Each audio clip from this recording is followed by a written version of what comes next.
I just ran across this video where Jordan Peterson was facing off with 20 atheists, and this kid with curly hair and glasses stepped forward and he puts the smackdown on Peterson by going with one of Graham Oppy's arguments, and it goes something like this.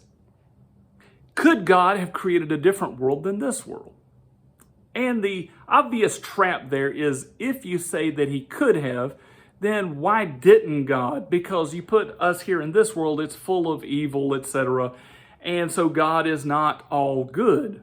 But then if you say, well, I don't think he could have created another world, then he was like, well, oh, he's not all powerful. But that just negates the fact that God wouldn't create a world without choice or freedom, because that's not good. And atheists agree with this because they say that slavery is bad because those people don't have choices. And so God could only, to be good, create this universe with freedom. But that's where the trap comes in. And so this kid delineates, he's like, oh, so what you're saying is if God created this world, or if this is the world that we are going with, if God knows all things and God is all powerful, then basically there is no such thing as free will. And if there's no such thing as free will, then the Christian God sure doesn't make sense, or the Bible isn't truth, or it's a lie, etc. And so somehow or another, this argument is supposed to take Christianity, or the belief in God, and lay it on the playing field of materialism. And again, what he's doing here is equating all-knowingness of God, or the omniscience of God, the complete understanding of God, and then tying it together with complete power, and then making God responsible for evil in the world, which, is supposed to be a self-refuting argument. But this intuitively doesn't make any sense, and I'll explain why. There are all kinds of things that we have knowledge about and full power of that we do not implement. And so one of the things that this kid, or maybe even this argument, tends to leave out is that there is a past, present, and future here. It's not about the world that is created, it is the world that is happening. Who of us don't have control to not do the next evil or good thing? It hasn't happened yet, and so we choose these things ahead of time.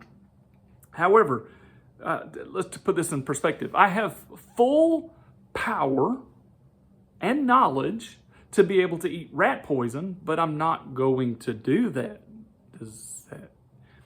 I have full knowledge and power to spend all of the money in my bank account, but I'm not going to do that. I have full power and knowledge to do the pit maneuver on a person that I might have road rage toward, but I'm not going to do those things.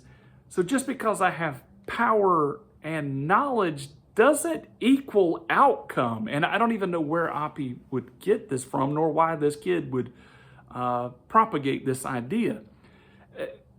So that was intuitively, and it's obviously scaled down. You scale it down to a human understanding, or magnify it to infinity, to apply it to God. But this argument has two very critical problems as well. And one of the first ones is that Oppy doesn't seem to understand that he is negating distinction. We know there are distinct things. This is a distinct universe. There are things that are not other things. And if this universe is any kind of representation or reflection of who God is or what he has designed, then he is a God with distinct elements and moving parts in his being. So for instance, truth is not falsehood. We could say that might not quite apply, but follow me. One is not two. Here is not there. So if we follow this line of thinking, we know that there are things that are distinct from each other. And so it's very reasonable to see that knowledge and power can be distinct from each other. They might work